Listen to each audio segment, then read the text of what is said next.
எவ்வளோ ஒரு மோசடி. இந்த மாவட்டத்தில் ஒரு மருத்துவ கல்லூரி ஒன்று இருக்கு, திருவாரூர் மருத்துவ கல்லூரி. இது ஒரு கதை இருக்கு. கலைஞர் அப்போ முதலமைச்சர். நான் அவர்கிட்ட போய் கேட்டேன், கலைஞர்கிட்ட போய் கேட்டேன், ஐயா தர்மபுரியில் ஒரு மருத்துவ கல்லூரி கொண்டு வரணும் விருப்பம், அதற்கு நீங்கள் ஒத்துழைக்கணும்னு நான் ஒரு வார்த்தை சொன்னேன் கலைஞர்கிட்ட. அப்போ முதலமைச்சராக இருந்தார், நான் மத்திய சுகாதாரத்துறை அமைச்சராக இருந்தேன், டெல்லியில் இருந்தேன் நான். உடனே கலைஞர் அவர்கள் என்ன சொன்னார் தெரியுமா?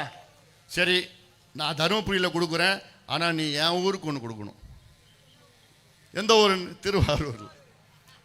இந்த அன்புமணி ராமதாஸ் கையெழுத்து போட்டேன். அப்போ திருவாரூர் மருத்துவக் கல்லூரிக்கு அன்புமணி ராமதாஸ் கையெழுத்து போட்டு கொடுத்தேன், நான் அனுமதி கொடுத்தேன் நான். அதன் பிறகுதான் தருமபுரி மருத்துவக் கல்லூரி அனுமதி ரெண்டுத்துக்கும் நான் அனுமதி கொடுத்தேன் நான். அப்படிதான் வந்தது நான் மருத்துவக் கல்லூரி. ஆனால் இன்னைக்கு அந்த மருத்துவக் கல்லூரியுடைய மருத்துவமனை என்ன நிலைமையில் தெரியுமா இருக்கு?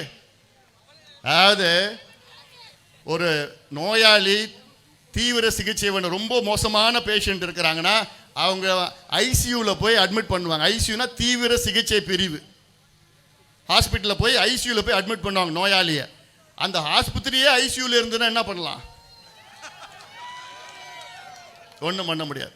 அப்படிதான் திருவாரூர் மருத்துவக் கல்லூரியில் ஒரு மருத்துவமனை ஐசியூவில் இருக்குது, இன்னைக்கு தீவிர சிகிச்சை பிரிவில் இருக்கு, 3 நிலையில் இருக்கு. ஒரு டாக்டரும் கிடையாது, ஒரு செவிலியர் கிடையாது, உபகரணங்கள் கிடையாது, டெஸ்ட் பண்ணதுக்கு வெளியில தான் பண்ணணும், ஒண்ணுமே கிடையாதுயா.